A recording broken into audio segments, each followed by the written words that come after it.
Raja Mesir, tetapi orang Israel masih mengeluh karena perbudakan.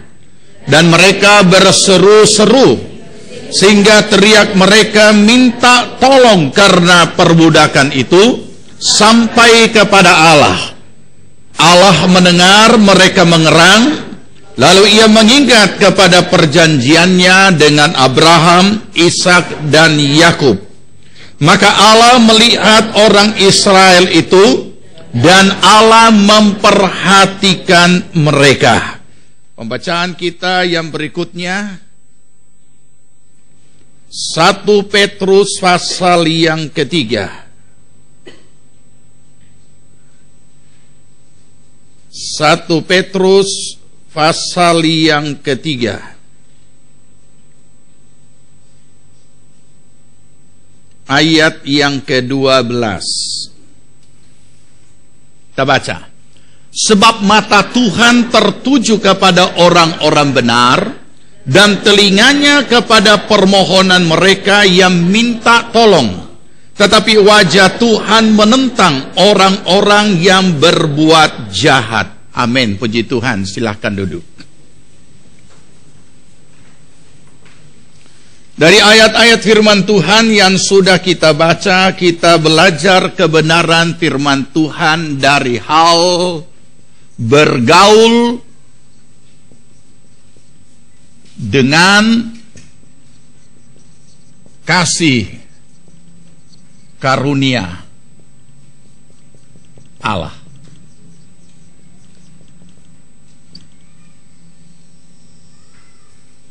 Bergaul dengan kasih karunia Allah.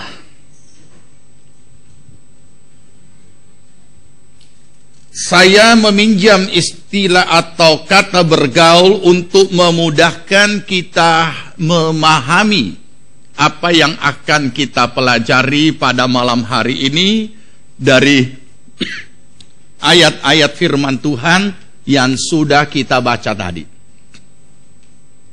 Saudara yang dikasihi Tuhan, kita tahu apa itu kata bergaul dan mengapa orang bukan hanya pertemanan jarak jauh atau lewat internet atau hanya lewat yang pertemanan semacam itu, tetapi bergaul ini berarti bersama-sama di dalam menjalani kehidupannya, dan di situ mereka pada akhirnya saling mengenal.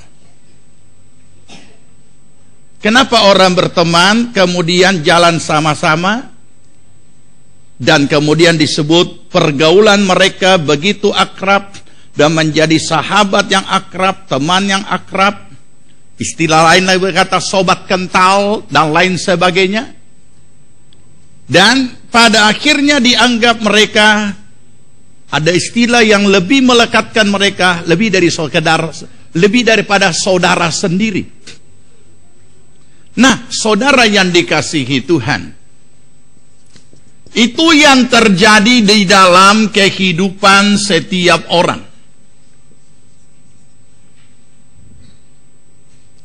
Ada pepatah kuno orang tua-tua berkata seperti ini. Buka mata lebar-lebar selagi masih pacaran, tapi tutup mata rapat-rapat setelah menikah.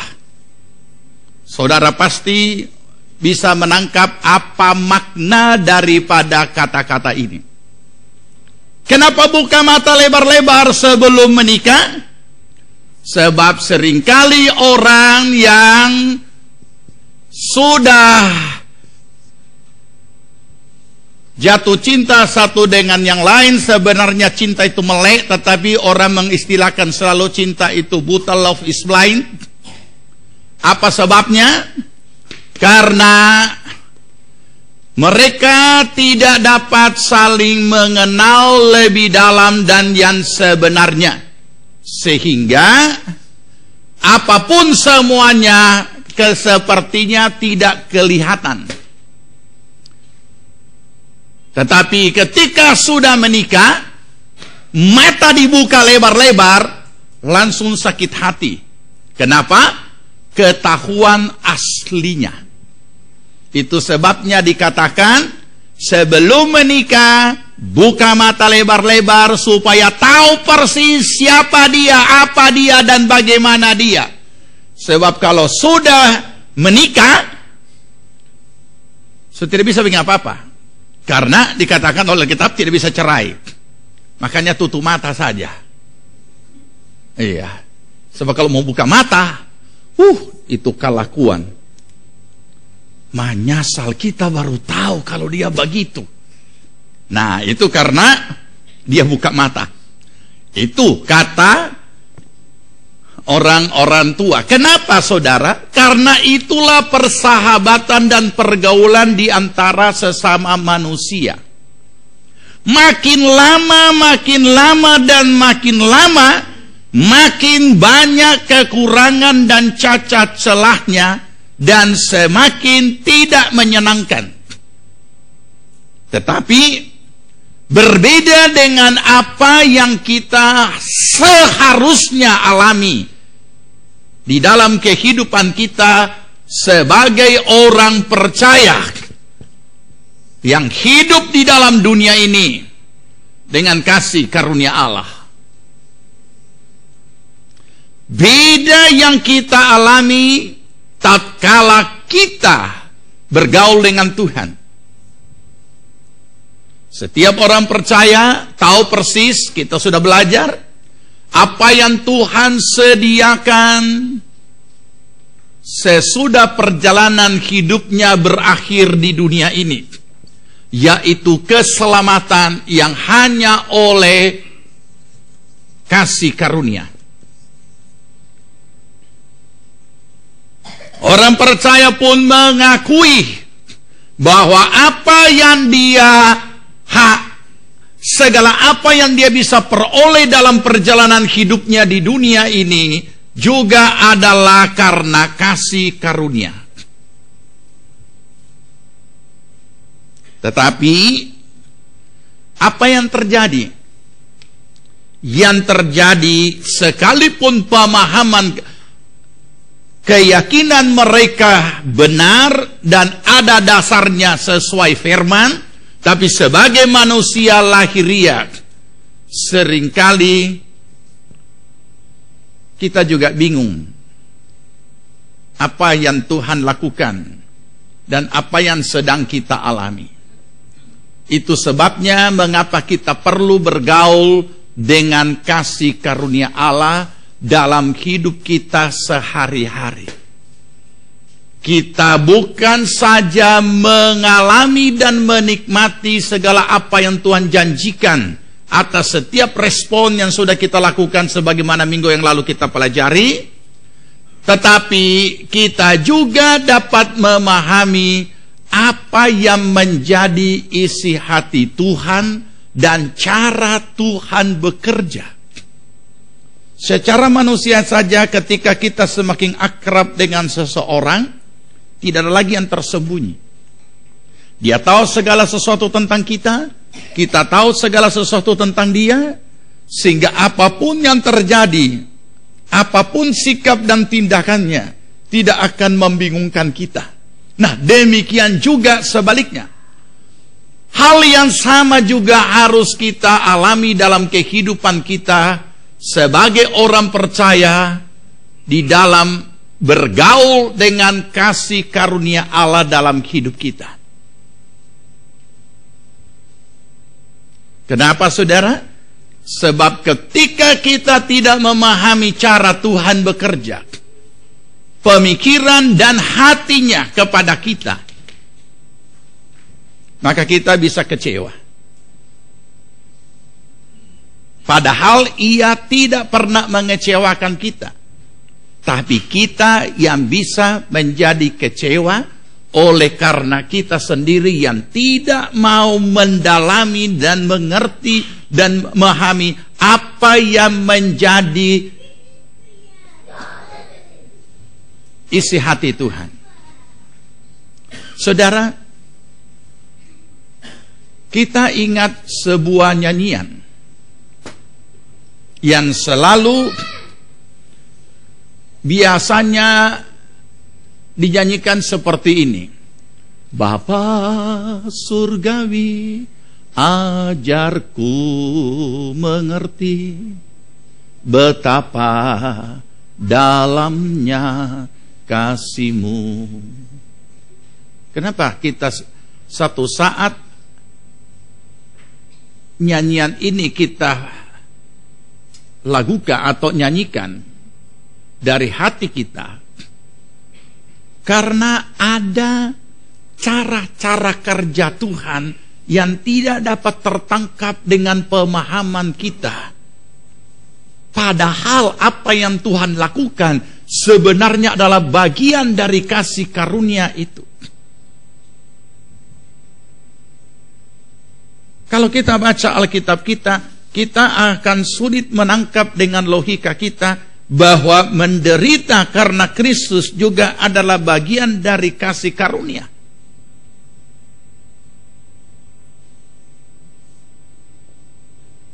Bapa surgawi, ajarku mengerti betapa dalam kasih-Mu kepadaku. Kenapa? Karena yang kita alami justru sebaliknya. Sebab seringkali pemahaman kita tentang apa itu kasih atau cinta hanyalah kelembutan, kesenangan, ketenangan, dan hal-hal yang menyenangkan.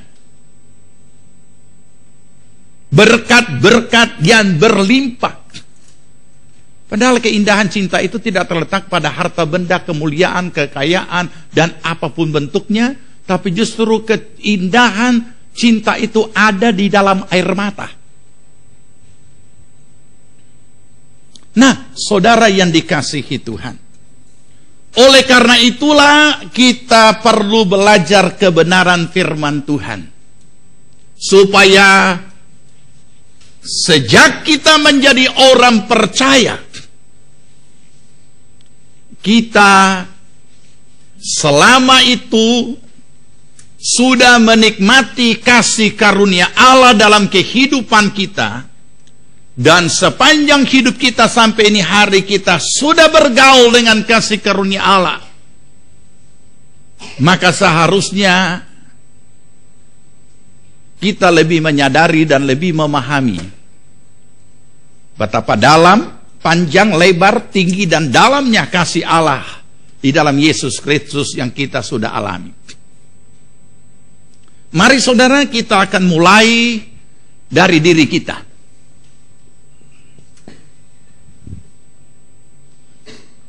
Apa yang akan kita mulai dari diri kita? Kita akan mulai dari diri kita yang juga sama dialami oleh setiap orang. Bahwa setiap pribadi, orang percaya, bahkan siapapun dia, itu dikelilingi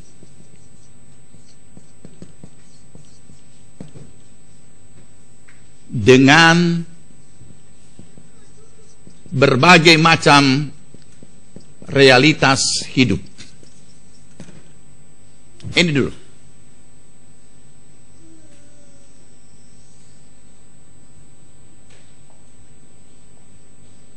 Kalau saya boleh gambarkan seperti ini. Dari segala penjuru aspek hidup kita, ada realita-realita hidup yang kita hadapi. Ini perlu ditanamkan bagi kita, supaya iman yang kita miliki bukan iman konyol, tetapi iman yang dapat menjawab setiap apapun yang kita hadapi.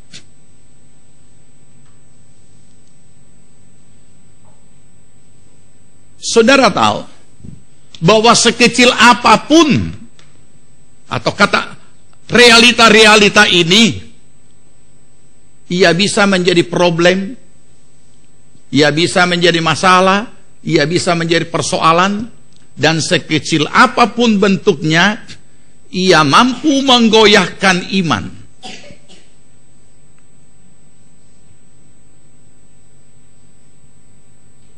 Dan secara manusia, lahiriah, ketika kita menghadapi sesuatu di dalam hidup kita,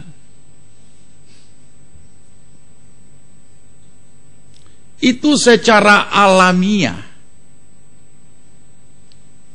seluruh keberadaan kita itu langsung terfokus kepada masalah tersebut, sehingga tanda panahnya bukan seperti ini lagi. Ini persoalannya. Terfokus.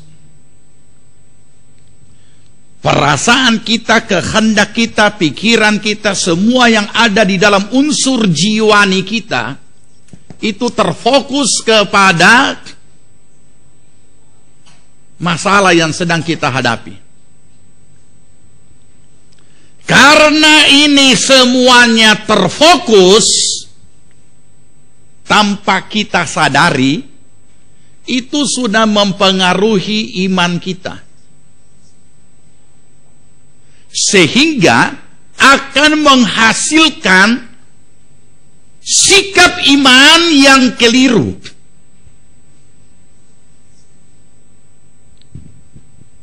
Ini bahayanya. Kita tidak sadari, tapi itu terjadi secara alamiah. Karena seluruh unsur jiwani kita sudah tersita kepada masalah itu, maka sikap iman, yang lebih konyol lagi, tindakan iman juga bisa keliru. Padahal sudah tindakan iman. Apa yang kita tahu dengan apa kata Alkitab? Iman tanpa perbuatan adalah mati. Dan karena kita melakukan satu tindakan iman, dari sikap iman kita terhadap apa yang sedang kita hadapi, maka kita menganggap kita sudah bertindak dengan iman. Padahal keliru. Yang tindakan yang kita lakukan sebenarnya bukan tindakan iman, tapi hanya tindakan jiwani. Sebagaimana seluruh unsur jiwani kita terfokus dan tersita menghadapi masalah ini dengan keinginan segera terselesaikan, tanpa disadari oleh banyak anak Tuhan. Begitu juga cara orang percaya datang kepada Tuhan. Dia sudah mengambil langkah iman untuk datang kepada Tuhan. Entah berdoa, entah berseru, entah puasa, entah doa semalaman. Dan dia anggap dia sudah melakukan tindakan iman dalam wujud nyata. Karena dia sudah berdoa, dia sudah berseru, dia sudah puasa, dia sudah doa semalaman. Tapi tidak ada sesuatu terjadi. Saudara bisa renungkan capeknya. Dan inilah yang ditunggu-tunggu iblis. Dia mencari kesempatan kapan orang percaya itu merasa telah letih, lesu, dan capek dengan ketekunan-ketekunannya. Saudara tahu apa kata orang komunis? Orang komunis menganggap agama itu candu. Memang tidak benar, karena mereka tidak bertuhan. Kenapa orang komunis mengatakan agama itu candu? Karena ia melihat orang yang sungguh-sungguh ini begitu tekun, begitu tekun. Tekun beribadah, tekun melayani, tekun bahkan siap mengorbankan apa saja demi kepercayaannya. Dan orang komunis berkata, oh ini bahaya. Bahaya kalau manusia ini sampai jadi begini.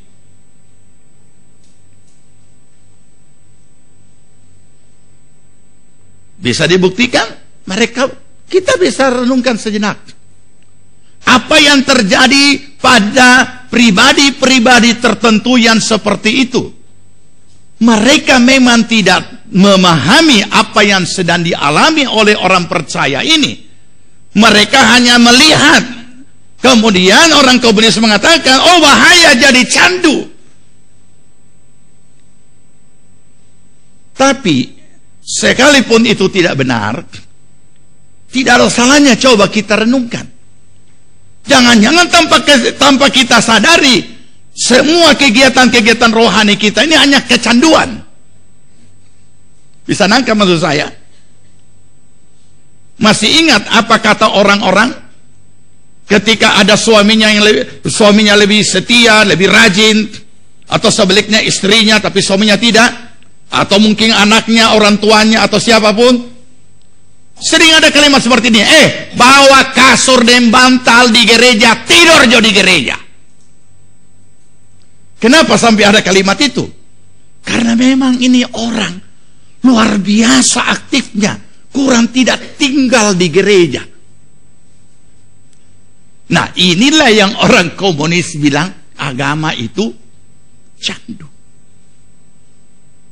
Kita tidak membenarkan perkataan itu, tapi setidaknya kita harus bisa menjawab.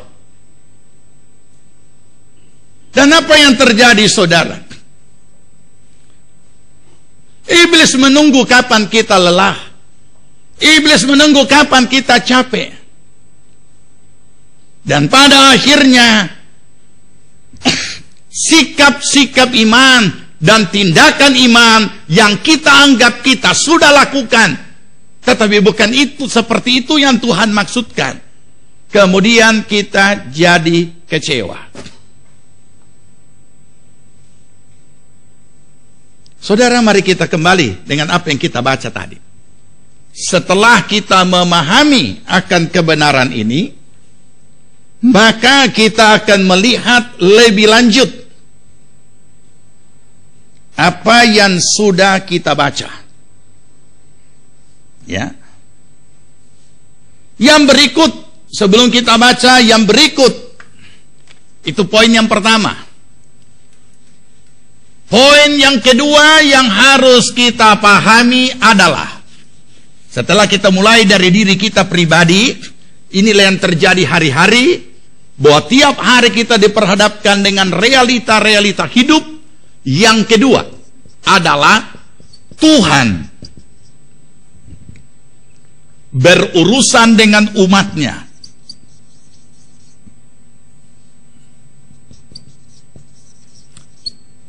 Ia tidak berurusan dengan siapa-siapa.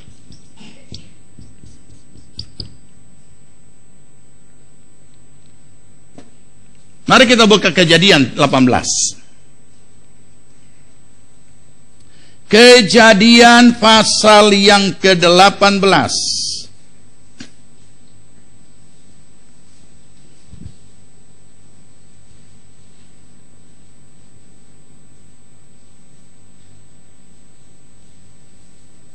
Sudah dapat? Ya, kita baca beberapa ayat saja karena kita tahu ini adalah percakapan tawar-menawar antara Abraham dengan Allah ketika Allah akan memusnahkan, menghukum Sodom dan Gomora. Orang yang lain biasa mengatakan ini adalah doa syafaatnya Abraham.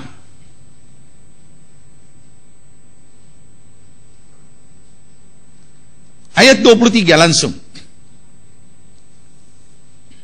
Sama-sama. Abraham datang mendekat dan berkata, apakah engkau akan melenyapkan orang benar bersama-sama dengan orang fasik? Bagaimana sekiranya ada 50 orang benar dalam kota itu? Apakah engkau akan melenyapkan tempat itu dan tidakkah engkau mengampuninya karena ke-50 orang benar yang ada di dalamnya itu? Jauhlah kiranya daripadamu untuk berbuat demikian, membunuh orang benar bersama-sama dengan orang fasik, sehingga orang benar itu seolah-olah sama dengan orang fasik. Jauhlah kiranya yang demikian daripadamu. Masakan hakim segenap bumi tidak menghukum dengan adil? Ini luar biasa cara mereka bergaul. Terus apa jawab Tuhan? Tuhan berfirman sama-sama, jika aku dapati 50 orang benar dalam kota Sodom, aku akan mengampuni seluruh tempat itu karena mereka. Kalau ada 50, ini sebuah kota akan dimusnahkan, akan dihukum oleh Tuhan. Dan dia menyampaikan itu kepada Abraham. Dan Abraham langsung berkata, Tuhan, apakah engkau akan memusnahkan orang benar dengan orang fasik? Bagaimana kalau ada 50 orang benar di sana? Apakah engkau akan memusnahkan bersama-sama ataukah engkau akan mengampuninya karena 50 orang ini? Saya tidak membahas doa syafaat, tetapi mari kita memperhatikan apa dari salah satu aspek yang hendak kita pelajari malam ini. Tuhan bilang kalau ada 50, aku tidak akan menghukum. Abraham menawar lagi. 28, 27 dia katakan, aku memberanikan diri berkata kepadamu, walaupun aku debu dan abu. Dia tahu siapa dia, tapi dia masih bertanya kepada Tuhan. 28, sekiranya kurang 5 orang dari ke-50 orang benar itu, berarti berapa? 45. Apakah engkau akan memusnahkan seluruh kota itu karena yang 5 itu? Firman-Nya, aku tidak memusnahkannya jika aku dapati 45 di sana. Seterusnya turun lagi menjadi sekiranya 40. Tuhan berkata tidak akan kumusnahkan. Dia tawar lagi, bagaimana kalau ada 30? Tuhan berkata aku tidak akan memusnahkan. Ternyata dia tawar lagi, jangan Tuhan marah. Bagaimana kalau ada 20? Aku tidak musnahkan. Dia tawar lagi, bagaimana kalau ada 10? Perhatikan kalimat ini. Setiap penawaran ada kalimat yang seperti ini sesuai dengan angkanya. Aku, terakhir 10. Aku tidak akan memusnahkannya karena yang 10 itu. Saudara, saya tidak tahu bagaimana saudara menangkap maknanya, tapi ini luar biasa, membuat kita berdebar. Kenapa? Satu kota dibanding 50, apa artinya? Seisi kota yang jumlahnya begitu banyak dibanding dengan 45, apa artinya? Dengan 40, dengan 30, dengan 20, apalagi cuma 10. Karena orang benar. Kita tahu siapa orang benar saat ini menurut firman Tuhan. Setiap orang yang sudah ditebus oleh darah Yesus Kristus, mereka telah dibenarkan. Saudara tahu, nasib Sodom dan Gomora ditentukan jika ada 10 orang benar. Bisa saudara renungkan dan tangkap betapa kekuatan dan nilai 10 orang benar ini melebihi begitu banyaknya rakyat Sodom dan Gomora. Atau boleh dikatakan terus terang secara jelas, keselamatan keutuhan kota ini nasibnya ada pada 10 orang benar. Tapi ternyata tidak sampai 10. Maka Tuhan memusnahkan. Api dari langit membakar kota itu. Apa yang kita bisa tangkap dari dari pembacaan dan peristiwa ini? Saudara, nilai saudara itu tak terhingga. Nilai kita di hadapan Allah melebihi segala apa yang ada. Sebagai orang percaya,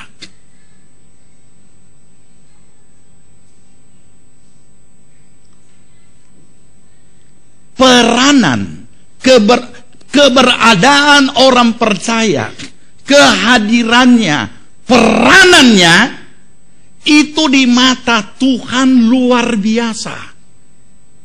Makanya dikatakan engkau berharga di mataku.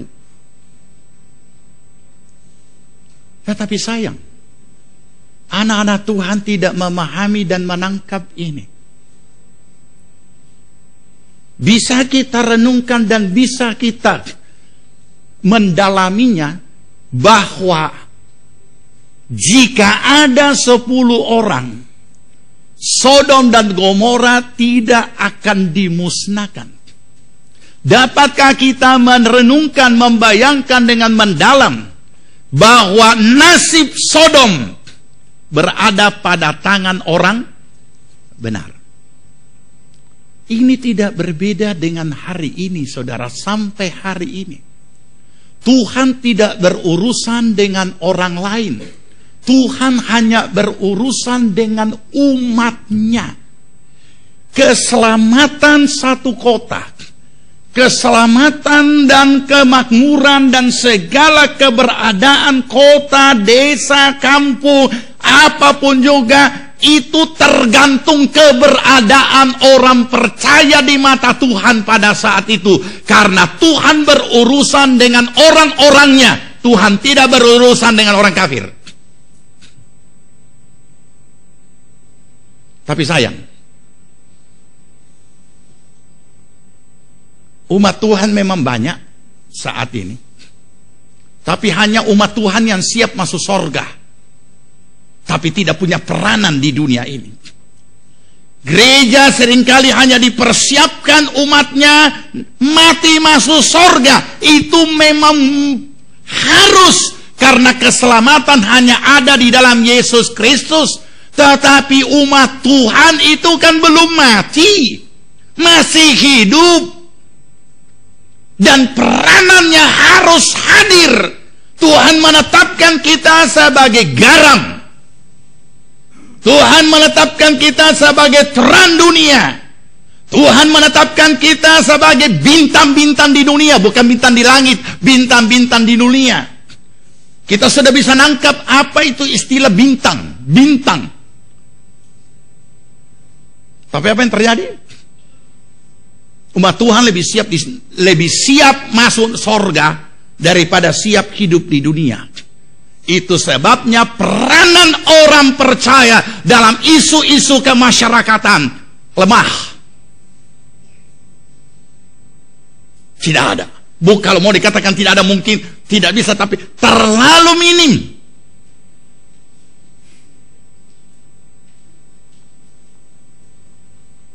Kita hanya menjadi orang percaya yang memperbaiki nasib supaya hidup lebih baik, supayalah tidak miskin dan tidak kekurangan, dan juga mendapat tempat-tempat yang terhormat. Tetapi apa peranan kita di dalam dunia ini? Apa? Padahal untuk orang yang masih hidup di dunia, sesuai dengan firman Allah katakan, termasuk kota Palu, nasibnya ada pada orang benar. Tapi apa peranan kita? Apa peranan kita? Menyanyi berdiri duduk, haleluya, amin? Tidak bisa, saudara. Bukankah kita sudah memahami Tuhan berkata, kamu terus naik dan bukan turun, kamu kepala dan bukan ekor? Tapi bagaimana kita bisa jadi kepala kalau cuma menyanyi duduk? Tidak bisa. Kita harus berperan. Kita harus mengambil bahagian dari apapun yang menjadi isu-isu masyarakat. Saya harap saudara dapat menangkap apa istilah isu-isu masyarakat. Itu segala hal aspek kehidupan yang ada di dalam masyarakat, di mana di situ kita perlu berada dan kita perlu mengambil peranan.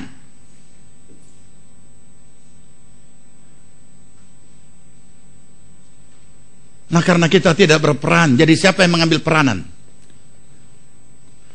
Ya, kalau saya katakan berperan, nanti nangkapnya lagi, dikira pakai G. Mengambil bahagian. Nah, kalau kita tidak mau mengambil bagian dan tidak ada di sana, terus siapa yang ada di sana? Ya, orang lain. Orang lain yang akan duduk di situ. Orang lain yang akan menentukan. Orang lainnya akan bekerja, orang lainnya akan menikmati hasilnya, dan kita ada di situ sebagai apanya? Sebagai karyawannya. Kita ada di situ sebagai apanya? Sebagai pesuruhnya. Kita ada di situ sebagai apanya? Yang lebih kasar, makan gaji di situ. Nah, ini dia. Kita bicara soal hidup di dunia. Kalau mati, so pasti masuk surga. Sudah terima Yesus kok, sudah lahir baru. Tapi kenapa kita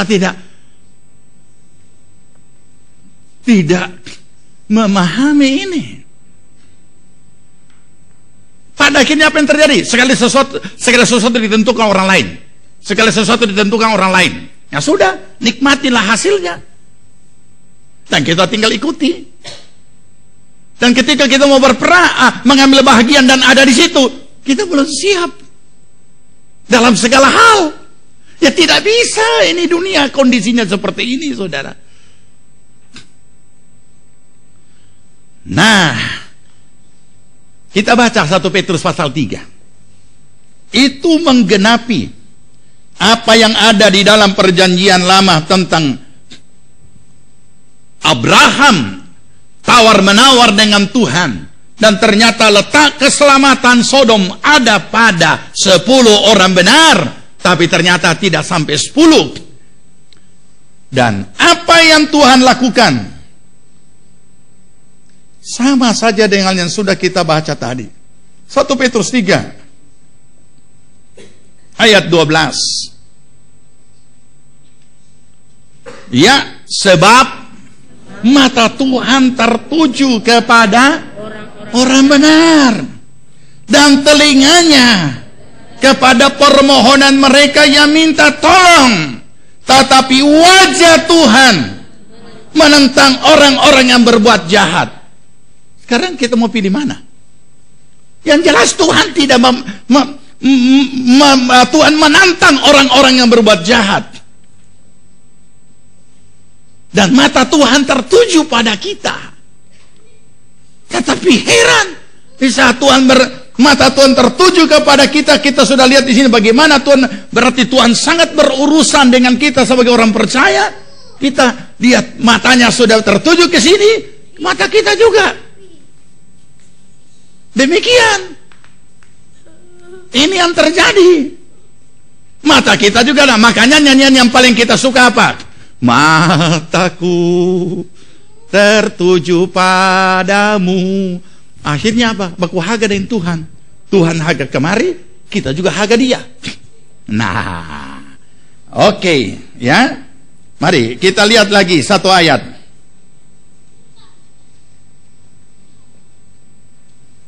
Jadi kita sudah selesaikan dulu bagian kedua.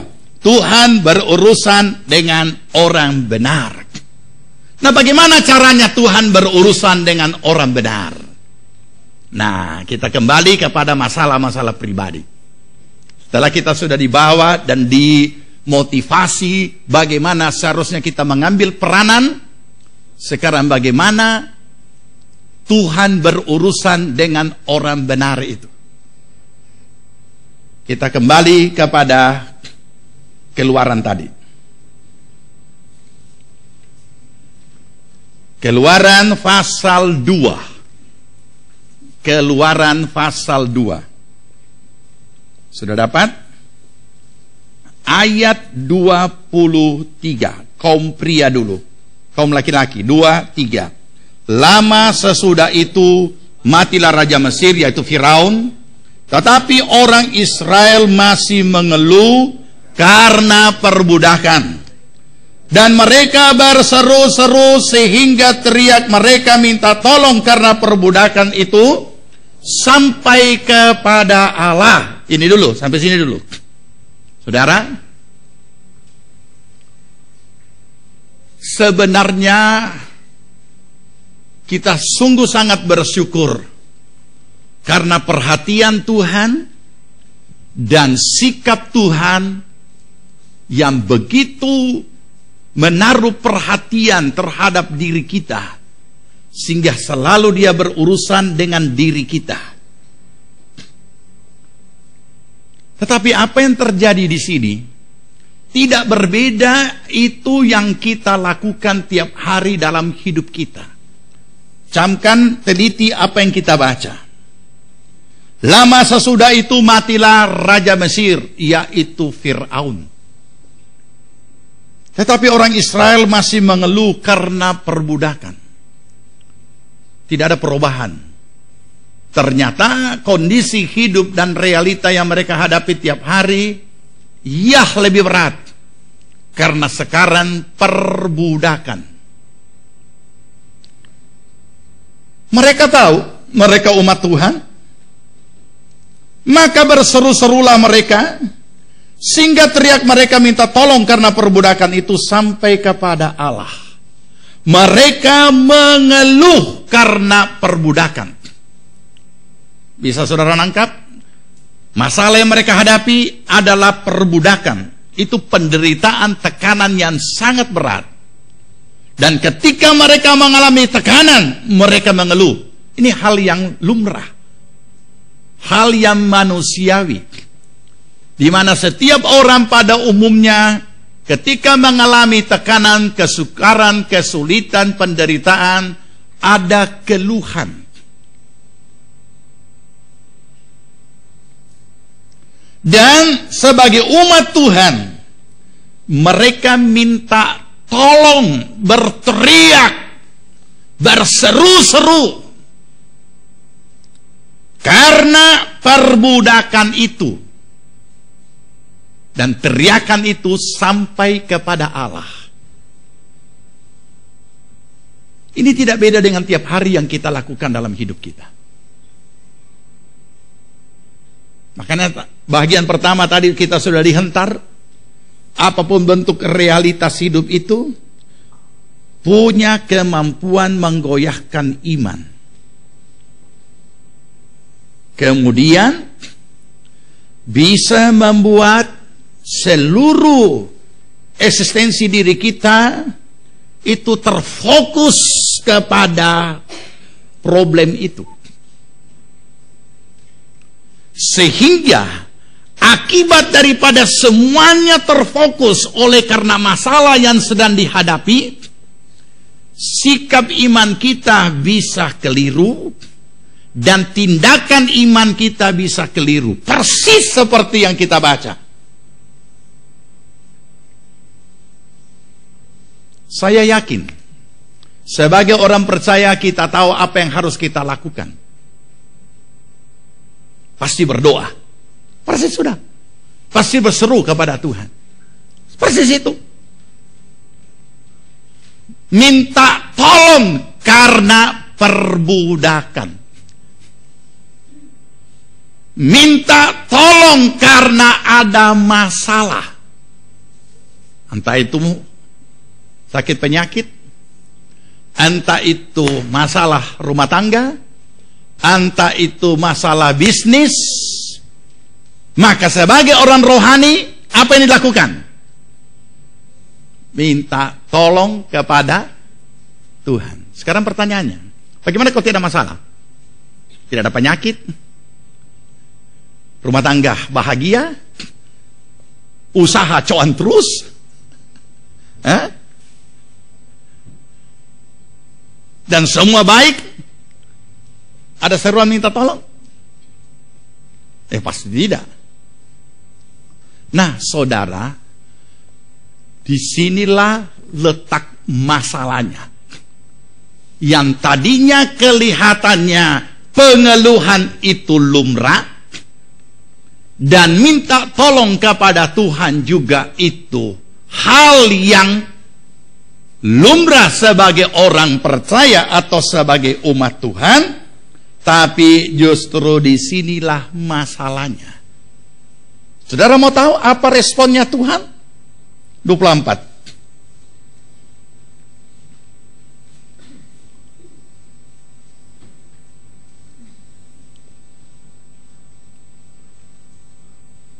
Dua, tiga.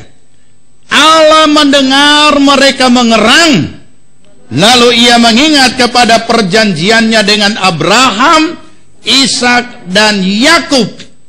Maka Allah melihat orang Israel itu, dan Allah memperhatikan mereka. Saudara bisa menangkap apa itu mengerang? Mengerang kesakitan itu kita bisa dengar kalau di rumah bersalin. Ibu-ibu yang melahirkan kesakitan itu mengerang. Jadi mereka ini bukan hanya doa-doa biasa. Mereka ini bukan hanya berseru-berseru tolong, tolong, tolong, tidak. Tapi mereka mengerang. Saudara tahu apa juga yang mengerang? Yang biasa lihat film-film action pasti tahu. Begitu soal dipotong tapi belum mati, itu dia. Mengerang, tak pancar-pancar itu darah. Mengerang. Artinya itu kesakitan dia nikmati baik-baik. Dia pesakit, bukan dia pesadap, dia pesakit. Itu mengerang. Jadi sebenarnya kondisi real yang ada ini kondisi darurat. Saudara tahu kondisi darurat? Itu harus segera. Baru-baru saya besuk teman saya yang stroke. Tapi puji Tuhan, mujizat Tuhan luar biasa. Semuanya jadi sembuh. Hanya tinggal masih terapi tangan dengan kaki. Ingatannya tetap baik, bicaranya bagus, bisa membahas. Dan suatu saat dokter anjurkan untuk mau periksa matanya. Siapa tahu ada gangguan juga di saraf itu. Untuk mau bawa ke sana ini harus pakai ambulans. Cari ambulans. Katakan kenapa ambulans? Nah, ambulans ini kan hanya dipakai untuk angkat orang sakit. Berarti darurat. Dan ambulans itu tidak murah, apalagi swasta. Dari gereja ke rumah sakit dia minta 1 juta. Padahal ini orang bukan darurat. Hanya karena mau dibaringkan, dan mobil biasa kan tidak bisa dibaringkan. Jadi memang itulah kondisi darurat. Nah ini umat Tuhan juga kondisi darurat. Di dalam kehidupan kita sering muncul masalah-masalah yang darurat. Harus segera dijawab, harus segera selesai. Dan sekalipun itu bukan darurat, tetap setiap masalah harus diselesaikan. Sebab kalau tidak, masih ada masalah berikutnya yang akan antri. Karena setiap hari kita hadapi itu apa yang namanya masalah. Dalam kondisi darurat dan penderitaan yang sangat mereka berseru.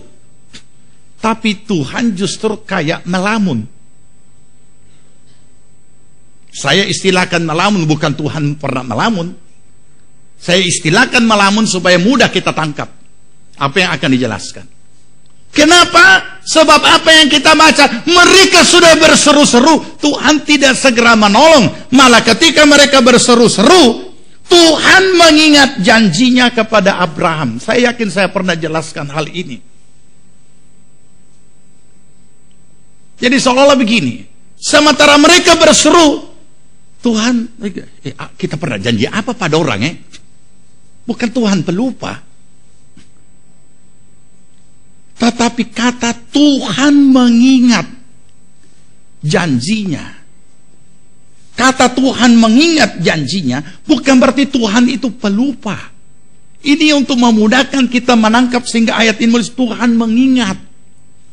Begitu mereka berseru, Tuhan ingat janjinya kepada Abraham, Yakub, dan Ishak. Apa hubungannya? Nah, ini kalau kita tidak bergaul dengan kasih karunia Allah, kita bisa kecewa. Kok kejam sekali Tuhan? Kok kenapa dia biarkan saya menderita lebih lama? Kenapa tidak segera menolong? Kenapa tidak segera selesai? Kalau segera selesai, bukankah ceritanya jadi lain? Kenapa Tuhan tidak segera? Sedangkan ini adalah masalah segera. Yang lebih sadis lagi ayat 25. Maka Allah melihat orang Israel itu dan Allah memperhatikan. Ini banyak pemahaman yang bisa jalan dalam pemikiran kita ketika kita sedang mengalami banyak masalah. Lah orang ini segera harus ditolong. Kalau tadi melamun, sekarang malah menonton. Tuh, sadis sekali. Ini bukan tonton ditonton. Ini bukan tontonan. Ini segera ambil action, segera tolong. Itulah keinginan kita. Itulah maunya kita.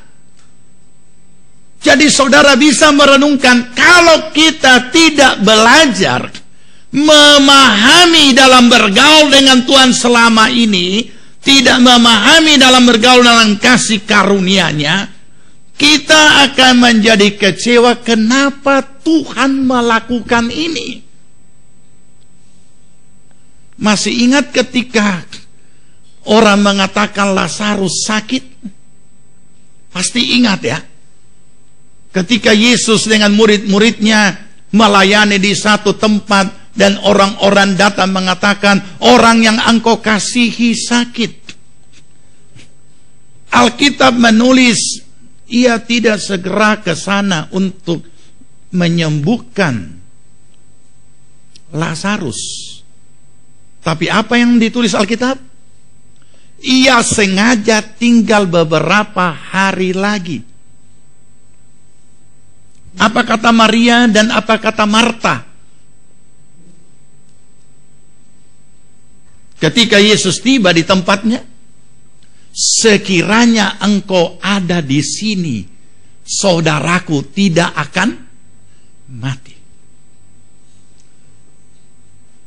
Saudara, sangat dibutuhkan kerendahan hati dan ketulusan hati kita untuk selalu mau belajar kasih karunia Allah.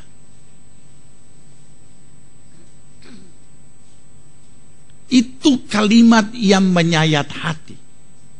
Sekiranya engkau ada di sini, saudaraku tidak mati. Tapi sekarang so mati, kasihan. Andai kata dia cari tahu, kenapa lambat Yesus? Kenapa lambat? Ayat menjelaskan, ia sengaja lambat. Ia sengaja tinggal beberapa hari lagi sampai Lazarus mati. Ini kan keterlaluan. Saudara, ketika kita tidak mau berusaha memahami kehendak Allah, itu kesempatan iblis mematahkan kita. Makanya Efesus berkata, berusaha mengerti kehendak Allah. Karena ada orang yang bisa dihiburkan dengan kalimat apa yang Tuhan buat semuanya baik. Ada orang yang tidak bisa dihiburkan dengan kalimat itu. Dia mau tahu kenapa. Dia mau tahu kenapa. Kok Tuhan tega? Kenapa? Kenapa dan kenapa? Ada orang seperti itu. Tetapi kalau kita berusaha mengerti kehendak Allah, maka kita akan mengerti mengapa Tuhan berbuat seperti ini. Kenapa Tuhan tidak segera menolong? Kenapa Tuhan tidak segera bertindak? Dalam sekejap selesai. Tapi Tuhan justru mengingat apa yang Dia janjikan. Ini tidak beda dengan diri kita, saudara. Secara rohani kita mungkin sudah melangkah, dan kita anggap kita sudah melakukan langkah iman. Berseru, minta tolong, curhat segalanya. Tapi Tuhan tidak segera. Kemudian orang-orang rohani mengajar kita ada waktunya Tuhan. Orang-orang rohani menasehati kita, Tuhan bekerja tepat pada waktunya. Kita sabar sedikit, didinginkan dengan pemahaman itu. Tunggu Tuhan punya tunggu, ternyata waktunya Tuhan belum juga nampak dan belum juga Tuhan berbuat sesuatu. Kita mulai bimbang. Orang-orang rohani tetap hanya berpegang Tuhan ada waktunya. Sudah dia lihat kita sudah tidak mempan dinasihati seperti itu, maka dia ambil satu ayat, semua indah pada waktunya. Tapi orang yang dikasih seperti itu sudah tidak mempan, karena dia sudah bingung, kenapa Tuhan seperti ini? Kenapa Tuhan justru mengingat janji? Mari kita buka Ibrani 6 supaya kita mengerti, saudara. Nanti saya sederhanakan sebentar. Kita baca dulu ini. Ibrani 6 ayat 13. Ibrani 6 ayat 13. Kita baca bergantian, laki-laki. Sebab ketika Allah memberikan janjinya kepada Abraham, Ia bersumpah demi dirinya sendiri, karena tidak ada orang yang lebih tinggi daripadanya, perempuan.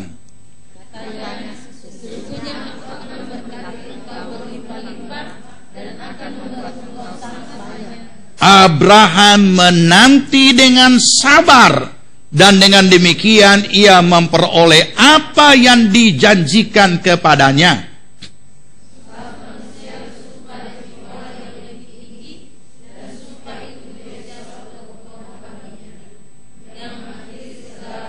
Karena itu, untuk lebih meyakinkan mereka yang berhak menerima janji itu akan kepastian putusan Allah, Allah telah mengikat dirinya dengan sumpah. Ini. Sekarang saya jelaskan dengan cara sederhana. Ketika kita menghadapi problem, menghadapi masalah, tidak salah kita lari kepada Tuhan, datang kepadanya, berseru kepadanya, minta tolong kepadanya. Kenapa kita lakukan? Karena kita tahu Tuhan sangat berurusan dengan orang percaya. Tetapi sebelum kita datang kepada Tuhan, kita sudah pegang dulu janjinya. Kalau saudara tidak pegang dulu janjinya, akan terjadi seperti apa yang kita baca dalam Keluaran. Saudara datang, saudara berseru, dan Tuhan di sorga, kita janji, ada janji apa dia? Roni berseru, ya Tuhan. Tuhan ingat, kita ada janji apa Pak Roni ya? Kita tidak ada janji apa-apa. Tagiling-giling dia, sudah, Tuhan, tapi tidak ada apa-apa. Pergumulan-pergumulan yang terjadi di hadapan Tuhan tanpa pegang janji hanya pergumulan emosional dan tingkat jiwani, bukan iman. Itu sebabnya banyak orang yang histeris. Kenapa dia histeris? Yang membuat dia histeris itu tekanan-tekanan hidup, beban-beban hidup. Tidak mampu lagi dia alami, tidak mampu lagi dia pikul, meledak. Wah. Sesudah dia histeris, sejenak dia tenang. Aduh, selepas ini beban. Padahal tidak. Hanya terlepas dia punya emosional. Tetapi masalah tidak selesai. Mari buka Mazmur 119 ayat 105. Mazmur 119 ayat 105.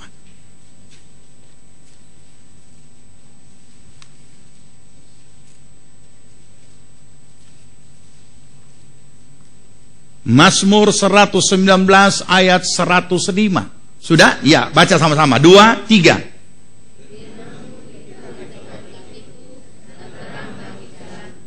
Firman-Mu itu pelita bagi kakiku dan terang bagi jalanku.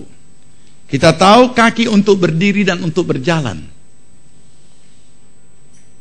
Inilah yang mendasari pendirian kita dan yang menuntun perjalanan hidup kita, yaitu firman Allah.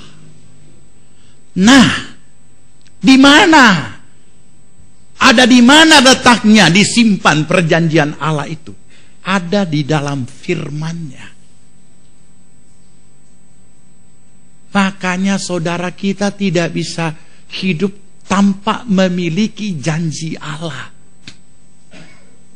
Untuk dapat memiliki janji Allah, nah bacalah Alkitab. Pegang itu janji. Simpan itu janji. Kapan ada persoalan, Roh Kudus mengingatkan kita tentang janji firman Allah itu. Ini kita pegang, ini kita bawa di hadapan hadirat Allah. Sesuai dengan janji-Mu Tuhan. Kita tidak usah, kami klaim janji-Mu. Tuhan bukan pendusta. Malah supaya meyakinkan kita yang kurang percaya, dia sampai berjanji pakai sumpah. Tidak usah klaim, kami klaim janji. Tuhan tidak usah diklaim, dia bukan tukang janji kon lari, bukan. Ini yang membuat Tuhan juga saya jadi aneh. Kenapa ajar jemaat klaim-klaim? Ya, ini bukan asuransi, mau diklaim. Ya, ini maksudnya seperti ini. Ada masalah keluarga atau masalah rumah tangga yang sudah hadapi, cari dulu. Saya punya persoalan rumah tangga ini yang saya hadapi ini. Apa janji Tuhan tentang ini? Nah, cari di dalam Alkitab. Saudara dapat, itu sudah menjadi satu pendirian dan menuntun jalan kita. Kita datang kepada Tuhan dengan firman, dengan iman. Karena iman datang dari mendengar firman. Jadi kita datang dengan sendirinya, ada iman, ada firman, ada iman. Kalau tidak, yang kita lakukan di hadapan Tuhan hanya pergumulan emosional. Curhat saja. Tuhan bukan cuma mau dengar saudara curhat. Begitu saudara curhat, dia terusin. Kita janji apa Pak dia? Rasanya tidak ada apa-apa kita janji. Nah, tunggu Jo. Capek menunggu. Sedangkan sudah dijanji, kita masih baca Abraham dengan sabar menunggu. Inilah yang kita kerjakan. Inilah yang seharusnya terjadi di dalam kehidupan kita. Dan ada jaminan Tuhan. Masalah apa yang kita hadapi? Masalah bisnis? Temukan dulu janji Tuhan. Karena kita tahu bahwa firman Allah itu adalah jawaban dari segala apapun yang sedang kita hadapi. Saya ingat nyanyian Tempo dulu waktu saya masih kecil, remaja. Aduh, sayang sekali itu lagu so tidak ada. Dia katakan begini, tiap perjanjian dalam Alkitab, tiap pasal ayat barisku punya. Nah ini, ku berharap cintanya Allah, tiap perjanjian Allah ku punya. Itu nyanyian tahun 60. Sekarang tidak tahu lagu-lagunya banyak macam-macam. Bagus juga. Tapi selalu setiap lagu saudara pelajari Alkitabiah atau tidak. Teologis atau tidak. Karena kalau kita mempelajari semua lagu-lagu rohani kontemporer, itu semua mereka temukan dalam pengalaman-pengalaman iman. Saudara tahu itu The Messiah.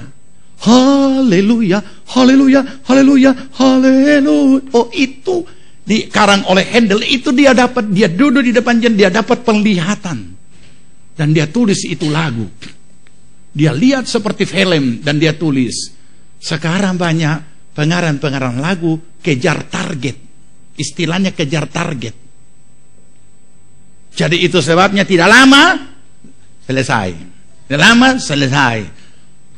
Dari abad kesekian sampai ini hari gereja-gereja masih menyanyikan haleluya. Luar biasa. Nah, saudara,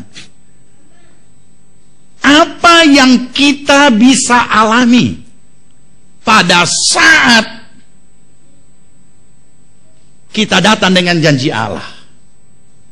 Nah, kita baca 2 Korintus 1 ayat 20. 2 Korintus 1 ayat 20. Sayangnya ini justru biasa sudah kita lakukan, tapi kita datang tidak dengan janji. 2 Korintus 1 ayat 20. Ya, sebab Kristus adalah ya bagi semua janji Allah. Itulah sebabnya oleh dia kita mengatakan apa? Amin. Untuk memuliakan Allah. Makanya Yesus juga berkata, minta apa saja di dalam namaku. Kita kuat meminta.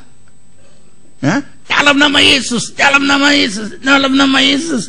Tetapi kita datang betul dengan dalam nama Yesus. Tapi janjinya apa?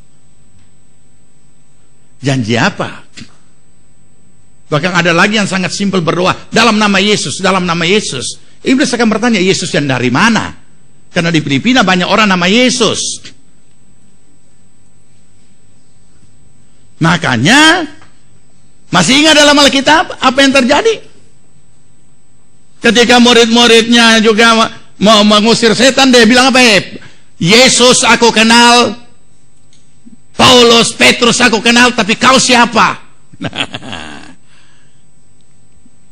Makanya orang biasa berdoa dalam nama Tuhan Yesus Kristus. Atau kalau tidak, seperti Petrus, emas perak tidak ada padaku, tapi dalam nama Tuhan Yesus orang Nazaret itu. Yesus dari Nazaret. Nanti tak salah, Yesus dari Filipina. Ya, Yesus dari Nazaret. Ya, jangan tak salah.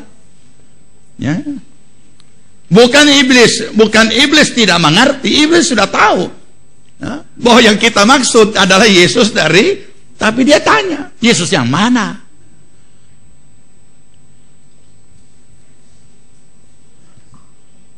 Jadi malam ini apapun yang saudara hadapi, siapkan dulu janji Tuhan. Sebelum kita berdoa, Temukan dulu apa yang Tuhan janjikan dengan persoalan saudara. Temukan. Nah, itu cara bergaul dengan Tuhan. Dan begitu kita temukan janji Tuhan tentang masalah yang kita hadapi, ada kalanya Tuhan lanjutkan lagi dengan dialog-dialog khusus. Nah, itu asiknya saudara. Sehingga kita bisa memperbaiki diri. Dan begitu kita renungkan bagaimana kita bergaul dengan Tuhan, bagaimana kita menemukan akan janjinya sebagai jawaban, dan bagaimana Tuhan melanjutkan lagi dialog itu di dalam diri kita.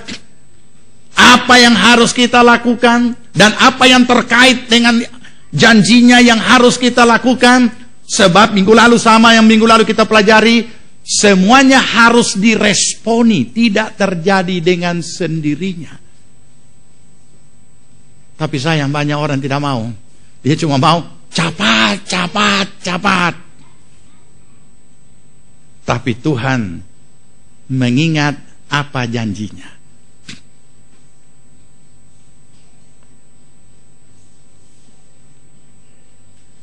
Jadi saudara renungkan saja. Saya tidak mengatakan Tuhan seperti itu. Saya hanya memberikan gambaran untuk memudahkan. Ketika kita datang kepadanya dan mendesak Tuhan dengan masalah kita. Renungkan saja, kita ada janji apa Pak dia? Nah, itu akan mengingatkan kita bahwa sebelum datang kepadanya, cari dulu apa yang Tuhan janjikan. Dengan demikian berarti memang mutlak kita harus baca Alkitab kita, baru bisa ketemu janji Tuhan. Baik, kita berdoa, kita nyanyikan pujian tadi. Ya. Pujian yang mengantar kita di dalam mendengar firman.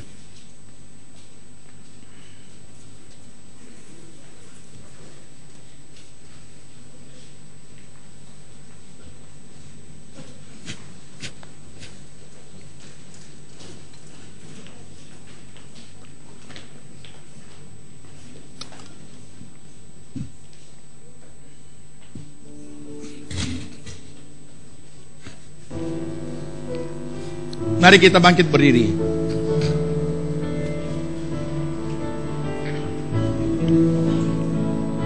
Semua yang ku rasakan, Amin. Engkau juga merasakan.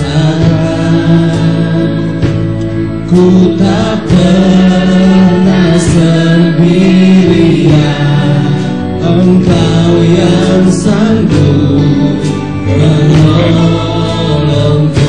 Amin Tuhan, haleluya. Semua yang ku hadapi, haleluya, Engkau juga menghadapi. Terima kasih Tuhan. Ku tak Pernah ditinggalkan, Engkau yang sanggup menolongku. Amin, amin. Aku berserah padamu Tuhan, dengan janji-Mu ku diteguhkan, ku pertaruhkan pengharapanku dalam kuasa-Mu, kemenanganku. Amin.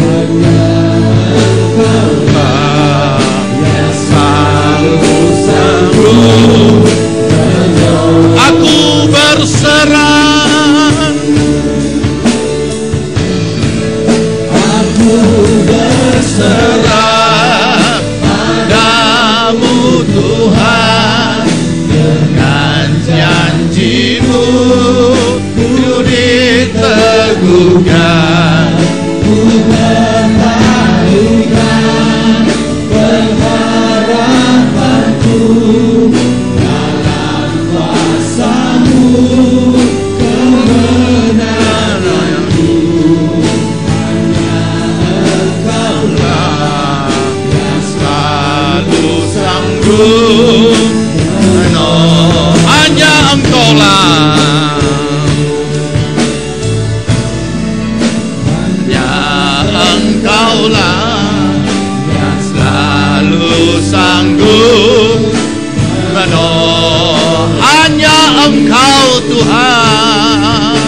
persiapkan diri kita menghadap Tuhan. Syukuri karena begitu berharganya saudara dan saya di mata Tuhan. Ia sangat bertanggung jawab atas kehidupan kita. Bahkan nasib rakyat dan negeri ada di tangan orang benar. Apa yang Tuhan mau lakukan tergantung keberadaan orang benar. Mari kita bersyukur kepadanya. Dan saat ini apapun yang menjadi pergumulan saudara, sebelum kita berdoa, biarlah iman saudara menemukan apa janji Tuhan.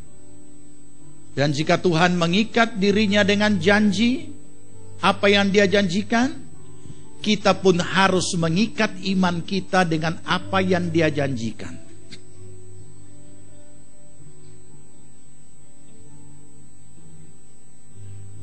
Mari kita berdoa. Bapa, kami bersyukur karena oleh anugerah dan kasih karunia-Mu kami boleh ada saat ini berdiri di hadapan-Mu. Engkau melayakkan dan memperkenankan kami, dan Engkau telah menguduskan dengan darah Yesus Kristus Putra-Mu di atas kayu salib yang sudah tercurah dan sudah menebus kami, sehingga kami menjadi anak yang dikasihi oleh Bapa di sorga. Terima kasih Tuhan untuk setiap apa yang Engkau sudah persiapkan bagi kami. Setiap janji-janji Allah yang diperuntukkan dan disiapkan bagi kami. Saat ini kami datang kepadamu, membawa diri kami, bukan membawa persoalan kami, tapi kami bawa diri kami kepadamu Tuhan. Kami pegang janji-Mu, dan kami bersyukur karena Engkau sudah memberikan jalan bagi kami. Dan biarlah Tuhan, Engkau tilik seluruh jemaat-Mu malam ini, segala keberadaan mereka, setiap masalah yang sedang mereka hadapi, baik itu pribadi, rumah tangga, keluarga, anak-anak, orang tua, usaha, pekerjaan, maupun sakit penyakit. Saat ini kami berdiri di hadapan-Mu dengan berpegang teguh kepada apa yang Engkau sudah janjikan bagi setiap masalah yang sedang kami hadapi. Dan kami tidak mengizinkan iblis mengambil kesempatan apapun keuntungan dari segala situasi yang kami alami. Itu sebabnya kami berseru di dalam nama Tuhan Yesus. Kami mengikat setiap pekerjaan kuasa si jahat iblis apapun bentuknya yang mau mengambil keuntungan atas segala situasi, kondisi kami. Dalam nama Tuhan Yesus, kami ikat, kami patahkan, kami hancurkan dalam nama Tuhan Yesus oleh kuasa darah Tuhan Yesus Kristus. Terima kasih Tuhan. Biarlah pertolongan Tuhan turun atas setiap jemaat. Mereka yang lemah dikuatkan, yang sakit disembuhkan, yang putus asa diberikan pengharapan yang baru, yang sedang mengalami tekanan-tekanan dibebaskan oleh Tuhan. Terpujilah nama-Mu. Kami mengucap syukur. Segala janji Allah adalah ya di dalam Yesus Kristus. Itu sebabnya Tuhan, apa yang kami pohonkan ini kami pinta tidak dengan nama lain, tapi dengan nama Yesus Kristus Putra-Mu yang tunggal, yang sudah tersalib di atas kayu salib, dan perjanjian yang dimeteraikan oleh darah Yesus Kristus. Terima kasih Tuhan. Saat ini kami boleh alami, kami boleh nikmati perjanjian-Mu menjadi bahagian kami. Terima kasih. Terima kasih untuk kesembuhan. Terima kasih untuk kekuatan yang baru, penghiburan, damai sejahtera, keberhasilan yang Engkau berikan bagi kami Tuhan. Terima kasih untuk pemulihan yang Kau adakan bagi kami. Terpujilah nama-Mu. Bapa di sorga, sebelum kami akhiri ibadah kami, Kami mau menyatakan kasih kami dengan apa yang akan kami persembahkan. Sucikan hati pikiran kami Tuhan, agar apa yang kami persembahkan dari hati yang mengasihi Tuhan, sehingga kami diberkati Tuhan. Dalam nama Tuhan Yesus Kristus. Amin. Puji Tuhan. Silakan duduk saudaraku. Kita akan bawa persembahan kita. Kita nyanyikan segala puji syukur bagi Tuhan.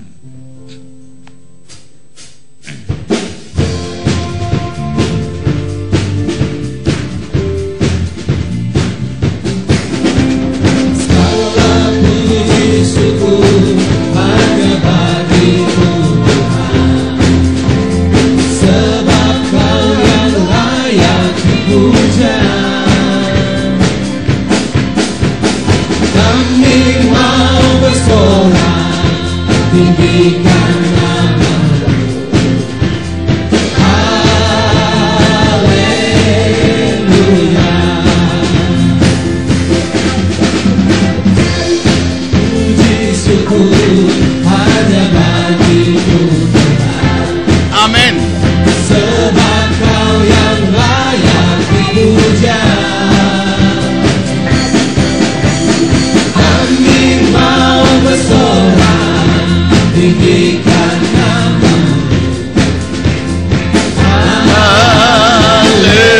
Haleluya. Mari bangkit berdiri. Haleluya. Soraklah. Haleluya. Soraklah. Haleluya. Haleluya. Amin. Soraklah. Haleluya. Soraklah. Haleluya. Haleluya. Haleluya. Haleluya.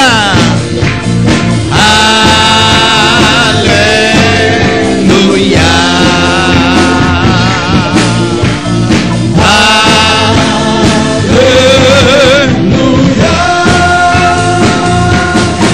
Amin. Haleluya. Haleluya. Haleluya. Jemaat yang dikasihi Tuhan, terimalah berkat damai sejahtera dari Tuhan Yesus Kristus. Kecintaan Allah Bapa dan dalam persekutuan Roh-Nya yang kudus adalah kiranya tinggal menyertai kita sekalian. Dibuatnya kita hidup bijaksana, sehingga berhasillah segala apa yang kita kerjakan sampai berkelimpahan, dari sekarang sampai Tuhan Yesus datang kembali. Amin. Puji Tuhan. Mari kita bersatu teduh sebelum